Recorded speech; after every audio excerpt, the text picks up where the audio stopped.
So this is a review of the Brita pitcher and water filter. The way they work is you have this filter that comes separately, and it simply slides in like this, and then we just fill it with cold water, and you would set it up on the counter like this and wait a few minutes, and the water would run through like that.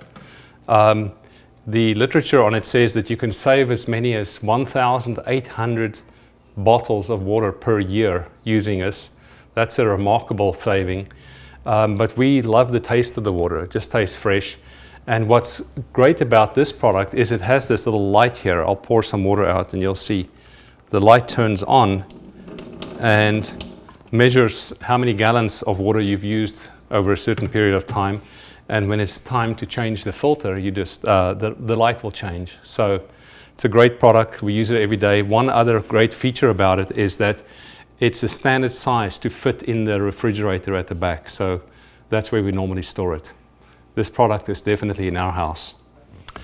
One more thing that we like about this is it tends to fill faster than other models that we've owned in the past.